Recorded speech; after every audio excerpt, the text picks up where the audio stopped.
Good morning, students. Today we'll discuss about the relation between TP, MP, and AP. Okay, so we are bifurcating this relation into two parts. First, we will discuss about the relation of TP and MP, and then we will discuss about the relation of AP and MP. Okay, so here we have the tabular presentation of TP, MP, and AP. Okay, we are taking two factors of production. One is variable, and other one is fixed. Okay, we already know that land is the fixed factor and labor we are taking as variable factor. That means we can only increase the labor units to increase the total output, and land will remain fixed. There will no change in any unit of land throughout the production process in short run. Okay, so first of all we are taking the land, only one unit, that is 1 hectare of land. And in the second column we are taking labor, and labor is consistently increasing or rising by every additional unit. The next column, third column, we are taking TP, total production, and total production have different stages. We'll discuss later on. The fourth column is of MP, and the fifth is AP. Okay, so in this table we can use the formula also, that how can we calculate TP, MP, and AP, because we can get, we will be having the questions of missing figure on the basis of this table. So to calculate the missing figures, we will have to use the formulas. So TP is calculated by summation MP. That means if we add on the MP or marginal product, we will get total product. Okay, MP can be calculated by with the help of two formulas. MP is equals to, though we have discussed the formulas, MP is equals to TPN minus TPN minus 1. Okay, we have already discussed in our previous lectures about the formulas.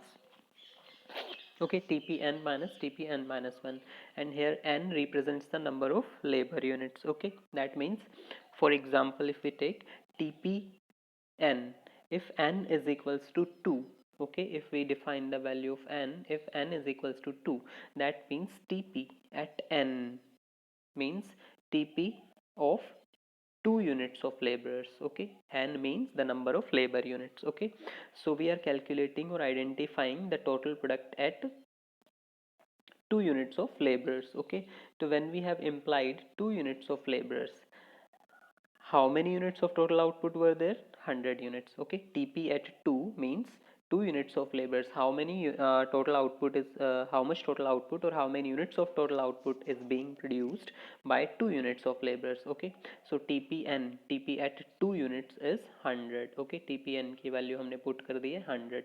Now TPN minus 1, so n is 2, 2 minus 1 is equals to 1. That means total product at 1 unit of labor. So how many units were there at 1 unit of labor? 40 units. Okay, 100 minus 40.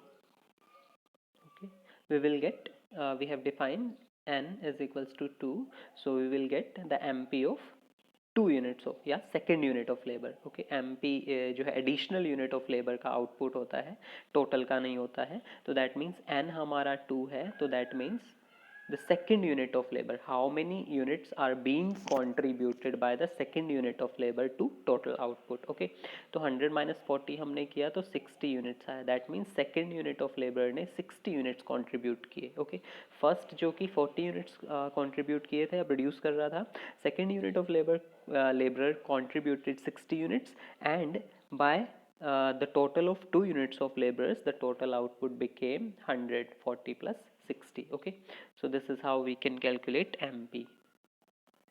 AP is equals to TP over L. Okay, only the variable factor can be increased to increase or change the output. That's why AP is calculated by TP/L। That means ये labour या variable unit का per unit production दिखाएगा, क्योंकि land तो change हो ही नहीं रहा है, फिक्स्ड है वो, ठीक है। तो TP जो कि एवरेज प्रोडक्ट, TP/L जो कि एवरेज प्रोडक्ट दिखाता है, that means per unit output दिखाता है, पर यूनिट आउटपुट दिखा रहा है, ये एवरेज है, ओके। एवरी एडिशनल यूनिट का नहीं है, ये पर यूनिट है, okay. Every additional unit MP दिखाता है कि हर एक एक्स्ट्रा यूनिट कितना कंट्रीब्यूट करती है। ये AP जो है वो पर यूनिट आउटपुट की हर एक यूनिट कितना कितना प्रोड्यूस कर रही है, okay. There is a difference, okay. MP is saying how much every additional unit of labor is contributing to TP। additional unit, her extra unit, first, second, third, fourth, fifth, sixth, ये हर additional unit है। Second unit additional हुआ, third second का additional हुआ, fourth third का additional हुआ, fifth fourth का additional हुआ, and so long.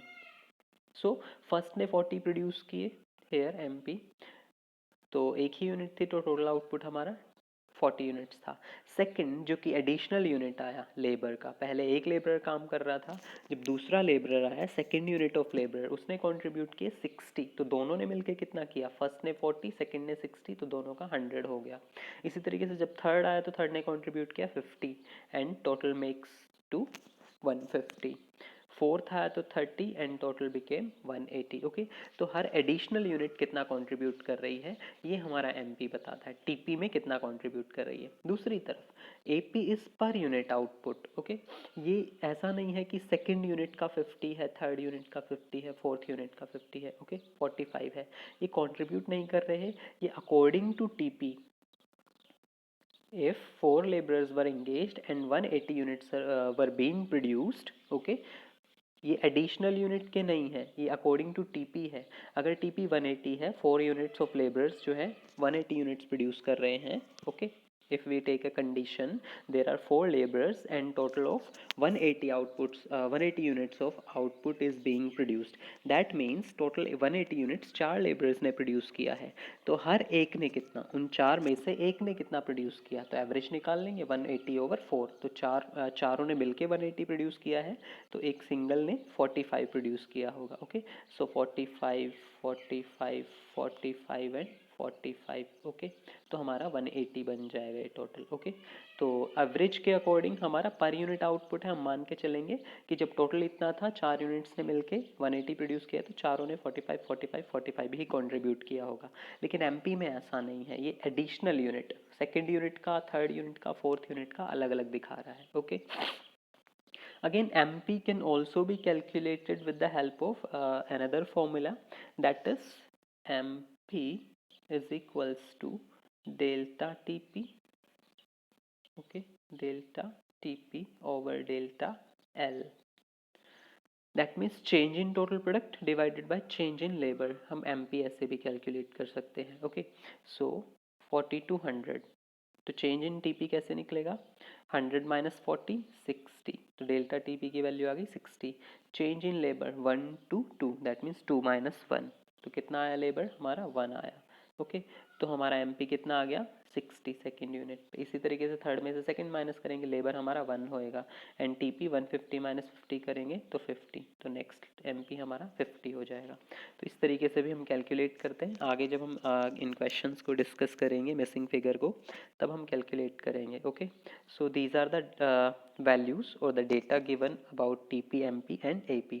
In data या इन वैल्यूज के बेस पे हम कर्व्स ड्रॉ करेंगे, okay. So OY axis and OX axis, हम दो कर्व्स लेके चल रहे हैं।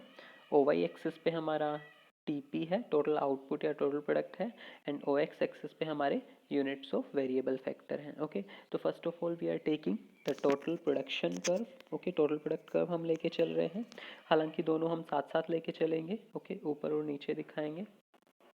TP, AP एंड MP दोनों कर्व्स को हम दिखाएंगे, एक कर्व TP का होगा और एक ग्राफ जो है हमारा MP और AP का होगा, okay. As we know that there are 3 stages of total production, first stage, second stage and third stage, okay, increasing returns, decreasing returns and negative returns, okay। ये MP के ऊपर based है। increasing return means जब तक MP increase होता है, as long as MP increases, okay, MP जब तक इंक्रीज होता है टीपी इंक्रीजिंग रेट से इंक्रीज होता है। तो first stage is increasing returns, that means TP increases with increasing rate. Second stage is decreasing returns, that means in this stage, okay, second stage में MP must be decreasing. Okay, तो यहाँ पे हम देख सकते हैं एमपी कर्व हमारा ये है, ओके, एंड सेकेंड स्टेज में एमपी डिक्रीज हो रहा है 0 तक। ओके, तो that means MP additional unit contribute करता है टीपी में। तो अगर एमपी डिक्रीज हो रहा है तो that means come units TP में कंट्रीब्यूट हो रही हैं पहले के मुकाबले। Okay, so TP is increasing but decreasing rate से। इंक्रीज तो होगा लेकिन डिक्रीजिंग रेट से, क्योंकि एमपी डिक्रीज हो रहा है तो पहले के मुकाबले कम यूनिट्स कंट्रीब्यूट की जा रही हैं। Okay, so lesser units are being contributed to TP as compare to the previous ones. Okay, that's why TP is increasing but at decreasing rate. And the third stage is negative returns, because at the third stage MP becomes negative. Okay, that means TP decrease होने लग जाएगा, additional units contribute नहीं कर रही हैं production में, बल्कि production घट रहा है। ओके, डिक्रीज हो रहा है। So if we talk about the relation between these three, so first of all, the first one we are taking the relation between TP and AP. हम step by step लेके चलेंगे। तो first point पे हमने, जैसे पहले भी हमने कहा था कि first we will discuss about TP and MP। हम TP and MP का relation discuss करेंगे। ओके, so पहले टेबल से हम लेके चलते हैं। लेबर यूनिट्स ही हमारी चेंज हो रही हैं, लैंड का कोई रोल नहीं है क्योंकि वो फिक्स्ड है। So at first unit of labour TP was 40, MP was 40, क्योंकि initially at 0 units of labour total output was also 0। Okay, so 0 to 40 difference कितना आया? 40। तो हमारा 1 यूनिट का जो कॉन्ट्रीब्यूशन है वो भी 40 हुआ। When we have implied second unit of labor, okay, at second unit of labor, तो सेकेंड यूनिट ऑफ लेबर ने कितना कंट्रीब्यूट किया? 60 यूनिट्स। ओके, एमपी को अगर हम डिफाइन करेंगे या एमपी को अगर हम एक्सप्लेन कर रहे हैं तो units of labourers are defined as first, second, third, fourth, fifth. Okay, keep remember MP is the additional contribution by every extra unit. हर एक एक्स्ट्रा यूनिट ऑफ लेबर का एडिशनल कंट्रीब्यूशन है एमपी। ओके, हर एक extra unit का। Okay, तो ये individual unit का कंट्रीब्यूशन दिखा रहा है, हर एक extra individual unit of labour का कंट्रीब्यूशन है। तो अगर हम एमपी को डिफाइन कर रहे हैं तो we are taking first, second, third, fourth, fifth, sixth unit of labour. Okay, and if you are taking TP, okay, TP is the total units of output produced by all the units or the given units of laborers. Okay, so if we are defining TP, so we will take 1 2 3 4 5 6. Okay, so if I say 4 units of laborers are producing 180 units of output, okay, 4 units of laborers are producing 180 units of output, that means total of 4 laborers, okay, total of 4 laborers mutually produced 180 units. Okay, उन्होंने मिलके आपस में 4 units ने 180 units produce किए हैं। And if I am saying fourth unit of labourer produced 30 units, okay, that means that particular fourth unit of laborer or fourth laborer produced 30 units. okay, उस particular चौथी laborer ने 30 units produce की हैं। okay, चारों ने नहीं की हैं, fourth unit। okay, there is a difference between fourth and four. Fourth is indicating the individual, the particular individual unit, fourth। okay, clear? That's the difference between TP MP. Okay, so if we take the relation between TP and MP, so on the basis of these three phases or three stages of production, we will define the relationship. Okay, so the first stage is increasing returns. Okay, increasing returns happen till MP increases. Okay, increasing returns happen till MP increases। जब तक MP increase होता है तब तक ही increasing returns हमारे पास होती है। Okay, तो हम देखेंगे एमपी कब तक इंक्रीज हो रहा है। Okay, so 40 and 60, till 2 units of laborers or up to 2 units of laborers, MP is increasing. Okay, now we are not individually defining that first unit has contributed or produced 40 units, second is contributing or producing 60 units. Okay, we are defining the total MP को हम define कर रहे हैं. तो up to 2 units of laborers we can easily observe that MP is increasing 40 to 60. Okay, 2 units of labourers तक हमारा MP increase हो रहा था. तो जब तक till MP is increasing there is increasing returns to factor. Okay, तो first stage हमारी हुई 40 to 100.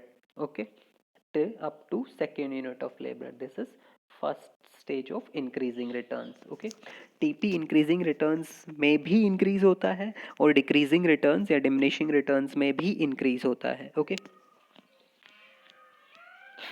But the rate of increment changes. लेकिन रेट ऑफ इंक्रीमेंट चेंज हो जाता है, वो इजीली हम फाइंड आउट कर सकते हैं. देखो 40 to 100 हुआ, चेंज कितना हुआ 60 का. 0 to 40, 40 का चेंज हुआ. 40 to 100, 60 का चेंज हुआ. तो 40 to 60 हमारा MP जो था इंक्रीज हुआ. Okay, up to second unit of labour. Now MP starts declining 60 to 50 and 30. Okay, 60 to 50 and 30. Clear. MP starts declining. जब MP डिक्लाइन होता है, डिक्रीज होता है, the stage that comes into existence that is stage of decreasing returns or the second stage. Okay, so beyond second unit of laborers or after second unit of labor, from third to fourth unit of labor, the stage second exists. Okay, and that this is known as the stage of decreasing returns. Okay, because MP starts declining. Okay, keep remember TP still increases. Second stage में TP increase होता है अभी भी. Okay, only MP declines और MP decreases. Okay, but the rate of increment in TP decreases. Okay, see from 40 units to 100 units the difference was 60. Okay, हम percentage निकालेंगे तो भी ज़्यादा आएगी. From 100 to 50 the change was 50 only. That means पहले 60 से increase हुआ, अब 50 से इंक्रीज हुआ. Now increases with 30 units. Okay, तो रेट ऑफ चेंज जो है वो, या रेट ऑफ इंक्रीमेंट है वो डिक्रीज हो रही है. 60 to 50, 50 to 30, इन दोनों का, इन तीनों का जो डिफरेंस है वो कम होता जा रहा है. दैट मीन्स टीपी इंक्रीज तो हो रहा है 40 to 100, 100 to 150, 150 to 180, बट जो इसके बीच का जो मार्जिन है, डिफरेंस है या रेट ऑफ चेंज है, वो डिक्रीज होती जा रही है every additional unit of labour के साथ. ओके, तो till fourth unit of labour second unit exist. Okay, second unit fourth labour of unit तक मीन्स थर्ड और फोर्थ पे सेकेंड यूनिट एग्जिस्ट करेगी. ओके, और यहाँ पे हमारा जो टीपी है वो डिक्रीजिंग रेट से इंक्रीज होगा. ओके, एंड MP डिक्रीज होता है. Now after 4 units, okay, after 4 units when we imply fifth unit of labor, it does not contribute to TP any units to TP. It does not contribute any additional unit to TP.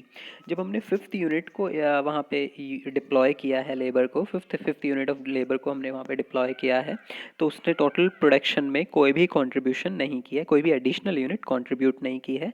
4 units of labourers भी 180 unit produce कर रहे थे and fifth unit आने पे भी 180 produce कर रहा है. ठीक है, दैट मीन्स मैंने पहले भी बताया था, इसका मतलब ये नहीं कि फिफ्थ जो है काम नहीं कर रहा है. ओके, पांचों ने मिलके 180. अगर हम इस तरीके से डिफाइन करें, 5 units of labours produced 180 units, that means पांचों ने मिलके प्रोड्यूस किया है. ओके, तो काम डिवाइड हो गया है, पांचों यूनिट ने भी काम किया है. लेकिन इंडिविजुअली अगर हम देखें MP के अकॉर्डिंग, तो उसने कोई एक्स्ट्रा यूनिट कॉन्ट्रीब्यूट नहीं की है. ये नहीं, इसका मतलब ये नहीं उसने काम नहीं किया है. ओके, उसने कोई एक्स्ट्रा यूनिट कॉन्ट्रीब्यूट नहीं की, मीन्स उसने एडिशनल प्रोडक्शन नहीं किया है. ओके, मे बी ये फिक्स्ड फैक्टर की जो फर्टिलिटी है या फिक्स्ड फैक्टर की मैक्सिमम कैपेसिटी है वो हमारी एक्सट्रैक्ट हो चुकी हो, एग्जॉस्ट हो चुकी हो, इसलिए हम ज़्यादा प्रोड्यूस नहीं कर पाए. तो उसी कैपेसिटी के साथ फिफ्थ यूनिट ने भी काम किया और एडिशनल नहीं कर पाया, लेकिन उसने कंट्रीब्यूट ज़रूर किया, लेकिन एडिशनल यूनिट नहीं प्रोड्यूस कर पाया. ओके, तो पांचों ने मिलकर 180 प्रोड्यूस किया.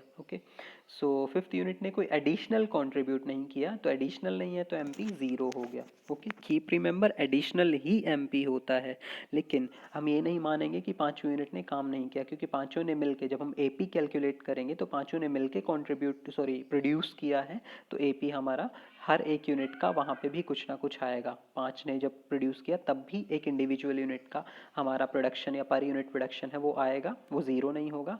4 यूनिट्स ने भी उतना ही प्रोड्यूस किया है तो भी हमारा पर यूनिट प्रोडक्शन आएगा कुछ ना कुछ। डिफरेंस ये होगा कि 5th यूनिट आने पे जो है number of labourers he increase हुए, टोटल प्रोडक्शन इंक्रीज नहीं हुआ, जिसकी वजह से एपी डिक्रीज हो जाएगा। ओके, सो 5th यूनिट ने एडिशनल कंट्रीब्यूट नहीं किया तो एमपी ज़ीरो हो गया।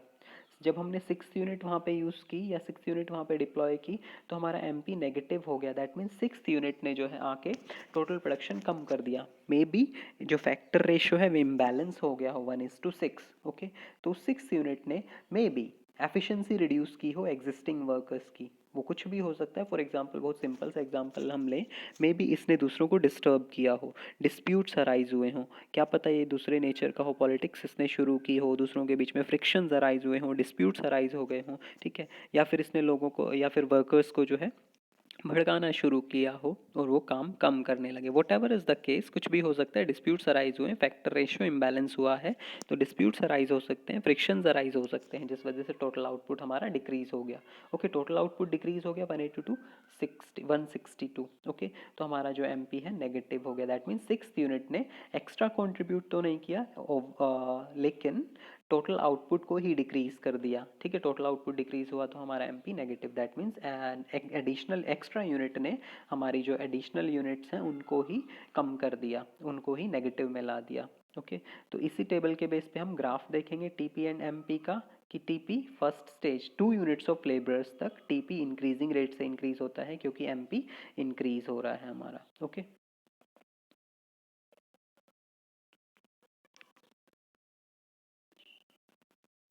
सी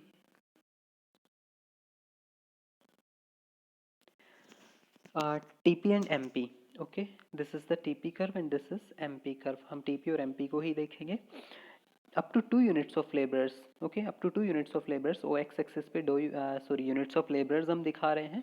तो up to 2 units of labours हमारा जो एमपी है वो इंक्रीज होता है। टेबल में भी हमने देखा एमपी जो है वो इंक्रीज हो रहा था 2 यूनिट्स तक। ओके, 40 टू 60 हुआ। ओके, तो ग्राफ में भी हमारा up to 2 units of labours first and second units of labours हमारा एमपी इंक्रीज हुआ। Okay, then this is the first stage of production increasing returns। तो यहाँ पे हमारा टीपी इंक्रीजिंग रेट से इंक्रीज हो रहा है। ओके, हम देखेंगे ये कैसे पता चलेगा कि इंक्रीजिंग रेट से इंक्रीज हो रहा है। ये देखिए एकदम से शूट हुआ है, राइज हुआ है। ओके, एक रैपिड शूट देखने को मिला है टीपी में, तो this is increasing returns. Okay, second stage में रैपिड नहीं है, वो थोड़ा हॉराइजॉन्टल है। ओके, थोड़ा पैरेलल जा रहा है। क्लियर, वो हॉराइजॉन्टल हो गया है, एकदम से शूट नहीं हो रहा है। ठीक है, इसलिए वो इंक्रीजिंग रिटर्न्स नहीं है, वो इंक्रीज तो हो रहा है लेकिन रेट ऑफ इंक्रीज जो है कम है, वो इंक्रीमेंट की जो रेट है वो कम है। ओके, तो फर्स्ट स्टेज में हमारा एमपी इंक्रीज हो रहा है up to 2 units of labours. After 2 units of labours, okay, third and fourth and fifth हमारा जो एमपी है वो डिक्रीज हुआ है। ओके, एमपी जो है वो डिक्रीज हुआ है up to 5 units, sorry 5 units of labourers. Okay, हम टेबल में भी देखते हैं up to 5 units of labourers हमारा एमपी डिक्रीज हुआ है। सेकंड के बाद 50, 30 एंड 0। ओके, तो एमपी हमारा डिक्रीज हुआ है। तो दिस इज सेकंड स्टेज, ये हमारी सेकंड स्टेज है, सेकंड यूनिट से 5th यूनिट तक। यहाँ पे हमारा टीपी इंक्रीज तो होगा लेकिन डिक्रीजिंग रेट से। ओके, टेबल में देखिए third, fourth, fifth. Okay, TP हमारा इंक्रीज हो रहा है 150, 180 एंड यहाँ पे कांस्टेंट हो गया 180 क्योंकि 5th यूनिट ने एक्स्ट्रा कंट्रीब्यूशन नहीं दिया है। तो मैक्सिमम पे आके टीपी हमारा कांस्टेंट हो गया है। ओके, तो यहाँ पे हमारी सेकंड स्टेज खत्म हो जाती है। Now moving towards the third stage जहाँ पे एमपी नेगेटिव हो जाता है after 5th unit. 6th unit जब हमने यूज़ की तो एमपी हमारा नेगेटिव हो गया। तो आफ्टर 5th यूनिट हमारा एमपी नेगेटिव में चला गया और टीपी जो है वहाँ से डिक्रीज होना या डिक्लाइन करना शुरू कर गया है। ओके, तो यहाँ पे हम तीनों स्टेजेस देख रहे हैं। एमपी के अकॉर्डिंग है, एमपी जब तक इंक्रीज होगा इंक्रीजिंग रिटर्न्स होगी, एमपी डिक्रीज होगा तो डिक्रीजिंग रिटर्न्स होगी, और एमपी जब नेगेटिव हो गया है तो this is negative returns stage आ गई हमारे पास। ओके, टीपी डिक्लाइन करना शुरू हो गया है। ओके, तो इसी को हम डिफाइन करते हैं रिलेशन ऑब्जर्वेशंस में। Okay, so there are here are the observations of relation between TP and MP. Okay first, so long as MP is increasing, हमने पहले भी डिफाइन किया कि जब तक MP इंक्रीज होता है TP increases at increasing rate. Okay, जब तक हमारा MP इंक्रीजिंग है TP इंक्रीज होता है इंक्रीजिंग रेट से, ये सेकेंड स्टेज तक हुआ। ओके, MP इंक्रीज हो रहा था, क्लियर, तो TP भी इंक्रीज हुआ इंक्रीजिंग रेट से 40 to 100 हो गया। When MP starts decreasing, okay, जब MP ने डिक्रीज, सेकेंड स्टेज में MP डिक्रीज होना स्टार्ट हुआ, अपने मैक्सिमम से मैक्सिमम पे पहुंच के वो डिक्रीज होना स्टार्ट हुआ, तो TP इंक्रीज तो हो रहा था लेकिन डिक्रीजिंग रेट से। ओके, तो third unit of labour contributes 50 units. Okay, MP at, it means MP at third unit is 50, fourth unit contributes only 30 units. Okay, third unit ने 50 यूनिट्स कॉन्ट्रीब्यूट किए और फोर्थ यूनिट ने 30, that means MP decrease हो रहा है। Okay, so till fourth unit TP increases but at decreasing rate। Okay, fourth unit तक, fifth unit पे वो कांस्टेंट हो जाता है। So when MP becomes zero, okay, fifth unit ने कोई एडिशनल कंट्रीब्यूट नहीं किया था, जीरो था, so MP became zero, there is no addition to TP, TP में कोई एडिशनल यूनिट कंट्रीब्यूट नहीं की गई। Okay, it became stable, clear. Fourth पे भी 180 था, फिफ्थ पे भी 180 था। when MP is negative at the sixth stage, okay, six unit of labour पे जब MP नेगेटिव हो गया तो TP ने डिक्लाइन करना शुरू कर दिया है, वो 180 से 162 हो गया है। Okay, so TP changes according to MP, या फिर the rate of change in TP is MP। MP जो है वो रेट ऑफ चेंज है TP की, MP में जैसे जैसे चेंज होएगा वही रेट बन जाएगी TP की। Okay, increasing, decreasing and negative, clear. Now will discuss about the relation between MP and AP। अब हम MP और AP का रिलेशन देखते हैं। सो टेबल में eight first unit of labour MP भी 40 था, AP भी 40 था, तो बिगिनिंग पॉइंट दोनों का सेम होगा, दोनों एक दूसरे के इक्वल है। Okay, now in gradually MP started increasing when we put additional unit of labor or extra unit of labor, MP starts increasing। जब हम एक extra unit of labor लगाते हैं MP increase होता है 40 to 60। okay, obviously जब MP increase होता है तो TP भी increase होगा, TP increase होगा increasing rate से तो हमारा AP भी increase होगा, because AP जो है average है, per unit of output है, जो TP की help से ही हम निकालते हैं। so AP increases 40 to 50। okay, now MP starts declining at third unit of labor, MP starts declining। okay, 60 से 50 हो गया, क्लियर। यहाँ पे हमारा MP अभी भी डिक्रीज नहीं हुआ है। ओके, अगर हम बाइफरकेट करते हैं और यूनिट्स लेके चलते हैं, ठीक है, तो जब MP डिक्लाइन होना शुरू हो जाता है, दो पॉइंट्स हैं कि whether AP increases और whether AP may increase। if MP is declining, क्या AP increase या AP still increase when MP is decreasing? क्या AP तभी भी increase होता है जब MP decrease हो रहा होता है? means क्या MP decrease हो रहा है और AP अभी भी increase हो रहा है? okay, AP may increase even when MP is declining। yes, AP may increase, okay, even when MP is declining। AP increase हो रहा होता है या AP increase होता है जब MP डिक्रीज हो रहा होता है। ओके, यहाँ पे हम देख सकते हैं इजीली 60 to 50 हो गया। ओके, MP 60 to 50 हो गया, लेकिन AP अभी भी डिक्रीज नहीं हुआ है। ठीक है, वो 50 से 55 पे भी जा सकता है या 50 से 50 पे भी रह सकता है। दैट मीन्स MP डिक्लाइन होता है लेकिन AP अभी भी डिक्रीज नहीं हो रहा है। या तो हम ये बोलें MP is declining but AP is not declining। MP decrease हो रहा है लेकिन AP डिक्रीज नहीं हो रहा है। या फिर हम ये कह सकते हैं, ऐसा भी हो सकता है, AP में increase even when MP is decreasing. Okay, AP increase हो सकता है जब, कब, जब MP डिक्रीज हो रहा है। ओके, AP में increase even when MP is decreasing. MP तो डिक्रीज हो रहा है लेकिन AP इंक्रीज हो रहा है, ऐसा हो सकता है। लेकिन एक पॉइंट है, वो तब तक ही हो सकता है। ओके, दिस हैपन और दिस में happen as long as MP and AP are equal और बिकम्स इक्वल। ये तब तक ही पॉसिबल है। AP इंक्रीज हो सकता है MP डिक्रीज होते हुए भी, या MP जब डिक्रीज हो रहा है तब भी AP इंक्रीज हो सकता है, और ये तब तक ही हो सकता है। इट मे हैपन और it may possible only if, दो पॉइंट्स हैं, या तो हम कहते हैं कि जब तक until और unless MP becomes equal to AP। ये तब तक ही हो सकता है जब तक MP और AP एक दूसरे के इक्वल ना हो जाएं। ओके, AP तब भी राइज हो सकता है जब MP डिक्रीज हो रहा है। ये तब तक हो सकता है जब तक AP और MP एक दूसरे के इक्वल ना हो जाएं, या फिर ये तब तक ही हो सकता है, इट मे हैपन और it may be possible up to a limit where AP is less than MP। Okay, ये तब तक हो सकता है जब तक AP MP से कम है। देखो 60-50। ओके, यहाँ पे ये इक्वल हुआ और इसके बाद AP नहीं इंक्रीज होगा, वो डिक्रीज होएगा। तो तब जब तक AP और MP एक दूसरे के इक्वल नहीं हो जाते हैं तब तक AP हमारा इंक्रीज हो सकता है, या फिर जब तक MP is greater than AP। Okay, MP is greater than AP। Okay, 60 है, 55 है, देन 50 है MP। ओके, हमारा AP जो है वो 50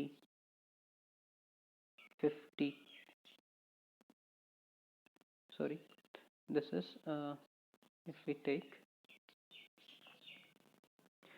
48 48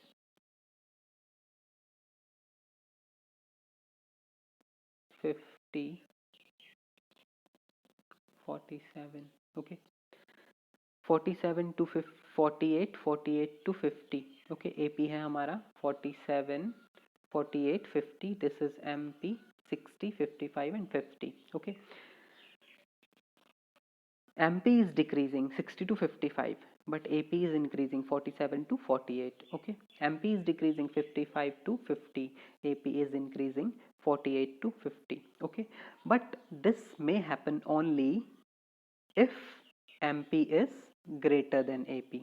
तब तक होगा जब MP AP से ग्रेटर होगा। यहाँ पे 60 47, यहाँ पे भी MP ज़्यादा है, 55 48, यहाँ पे भी MP ज़्यादा है, लेकिन AP इंक्रीज तो हुआ, लेकिन तब तक ही होगा जब तक MP AP से ज़्यादा रहेगा। ओके, जब MP और AP एक दूसरे के इक्वल हो जाएंगे उसके बाद जो है ये दोनों इंक्रीज नहीं होंगे। MP तो ऑलरेडी डिक्रीज हो रहा था, लेकिन जब as and when MP becomes equal to AP, जब AP MP के इक्वल हो जाता है AP starts decreasing, AP जो है डिक्रीज होना स्टार्ट हो जाता है। ये देखिए, at third unit of labor AP and MP are equal 50 and 50। After it, at fourth unit AP starts declining। Okay, जब MP और AP एक दूसरे के इक्वल होते हैं उसके बाद जब हम एक्स्ट्रा लेबर अपॉइंट करेंगे तो AP डिक्रीज होना शुरू हो जाता है। ओके, ये कॉजेज वही रहेंगे जो हमने स्टेजेस के पढ़े थे, causes of increasing returns, causes of decreasing returns, causes of negative returns. Okay, causes इनके पीछे वही रहेंगे। एक्चुअली हम यहाँ पे इन स्टेजेस को ही डिफाइन कर रहे हैं, नथिंग मोर देन दैट। हम सिर्फ डायग्रामेटिक प्रेजेंटेशन देख रहे हैं यहाँ पे। Okay, and AP is continuously declining, but keep remember MP only MP may become negative। Okay, MP ही सिर्फ नेगेटिव हो सकता है, AP कभी भी नेगेटिव नहीं होता है। ओके, MP ही नेगेटिव हो सकता है, AP नेगेटिव नहीं होता है। ओके, अगर AP नेगेटिव होगा इसका मतलब पर यूनिट आउटपुट नेगेटिव हो गई है। इसका मतलब क्या हुआ कि लेबरर्स प्रोड्यूस तो नहीं कर रहे हैं बल्कि चुरा के ले जा रहे हैं माल को। ओके, इसका मतलब ये हुआ पर यूनिट आउटपुट अगर नेगेटिव हो गई है तो पर यूनिट आउटपुट मीन्स वो कुछ प्रोड्यूस नहीं कर रहे कुछ भी, ऑब्वियसली ऑलरेडी जो प्रोड्यूस्ड है उसी को लेके जा रहे हैं, चुरा के लेके जा रहे हैं, तभी नेगेटिव हो रहा है। ओके, सो AP कभी भी नेगेटिव नहीं होता है। ओके, अगर हम डायग्रामेटिक प्रेजेंटेशन देखें AP and MP, so as long as MP is increasing, जब तक MP इंक्रीज हो रहा है up to the point P, AP भी इंक्रीज हो रहा है। ओके, लेकिन from point P to point E, अगर हम पॉइंट P से पॉइंट E को देखें तो MP तो डिक्रीज हो रहा है, MP इज डिक्लाइनिंग और MP starts declining, but still AP is rising. Okay, E AP का जो है मैक्सिमम या हाईएस्ट पॉइंट है, पीक पॉइंट है। Okay, but from point P to E MP starts declining, but still अगर इसी point को हम देखें, ये P है हमारा यहाँ पे, सो P से E तक AP अभी भी इंक्रीज हो रहा है। ओके, तो एक केस हो सकता है कि AP may rise even when MP is declining। yes, AP may rise, AP increase हो सकता है जब MP डिक्रीज हो रहा है, लेकिन कंडीशन है वहाँ पे तब तक ही इंक्रीज होगा जब तक कि AP एंड MP एक दूसरे के इक्वल ना हो जाए, तब तक ही एपी राइज कर सकता है और एमपी डिक्रीज हो रहा हो तब। कंडीशन है एमपी डिक्रीज हो रहा है, एमपी इंक्रीज होगा तो एपी ऑब्वियसली इंक्रीज होगा ही होगा। ओके, लेकिन कंडीशन है एमपी अगर डिक्रीज हो रहा है तो क्या AP, okay, does AP rise even when MP is falling? Yes, AP may rise even when MP is falling, but up to a limit or up to a point where AP becomes M equal to MP, or up to a point where MP is greater than AP. Okay, up to point E, P to E देखें तो MP decrease तो हो रहा है, लेकिन अभी भी MP जो है अबव AP है, AP के ऊपर है पॉइंट E तक, E पे आके एक दूसरे के इक्वल हो रहे हैं। ठीक है, तो तब तक वो इंक्रीज हो सकता है जब तक MP AP से ज़्यादा हो, या फिर AP और MP एक दूसरे के इक्वल ना हो जाए, तब तक AP इंक्रीज हो सकता है even when MP is falling. Okay, after point E MP was already falling. After point E, AP also starts declining or fall. AP also falls. Okay, E point के बाद AP भी decline होना शुरू हो जाता है। हालांकि MP तो ऑलरेडी डिक्रीज हो ही रहा था, लेकिन AP भी डिक्रीज होना शुरू हो जाता है। ओके, ये था हमारा रिलेशन AP और MP का। ओके, यही हमने यहाँ पे एक्सप्लेनेशन में ऑब्जर्वेशन में लिखना है। Observation relation between AP and MP. AP increases so long as MP is greater than AP.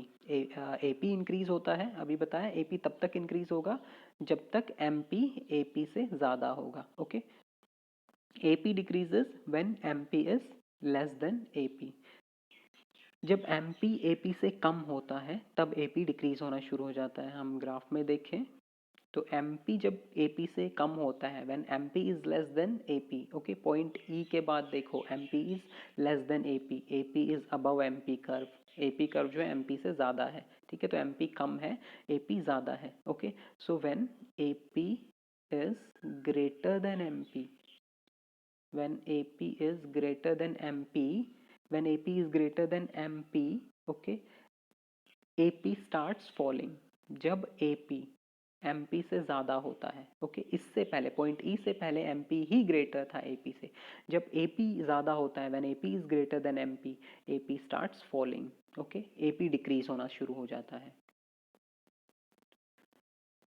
Now AP is at its maximum when MP is equals to AP. Okay, जब MP और AP एक दूसरे के equal होते हैं, okay, तब AP वहाँ पे अपने मैक्सिमम, क्योंकि उस पॉइंट E के बाद जो है AP डिक्लाइन होना शुरू हो जाता है। Okay, at the third unit of labour हमारा जो है AP डिक्रीज होना, या फिर मैक्सिमम है वहाँ पे इक्वल है, after third unit of labour वो डिक्रीज होना शुरू हो जाता है। Okay, and one observation is there, MP always cuts AP from its top. MP जो है AP को उसके टॉप से कट करता है। ऐसा क्यों होता है, क्यों MP हमेशा AP को उसके टॉप से कट करता है? ये होता है बिकॉज, सेम क्वेश्चन और सेम पॉइंट, बिकॉज AP में rise when MP is declining. Okay, जब MP डिक्रीज हो रहा है तो AP इंक्रीज हो सकता है, और ऐसा कब होता है? until और unless MP is greater than AP. P से E तक, point P to E, MP is greater than AP. MP जो है AP से ज़्यादा है। ओके, हम टेबल में भी देखेंगे तो MP हमारा AP से ज़्यादा है। ठीक है, MP is greater than AP, but AP is still rising. Okay, तो अभी भी MP ज़्यादा है। ओके, तो जब MP और AP एक दूसरे के इक्वल होंगे तो MP उसको ऊपर से ही कट करेगा, क्योंकि MP ज़्यादा है और AP कम है। ओके, इसलिए टॉप से कट करता है हमेशा। Okay, so these were the points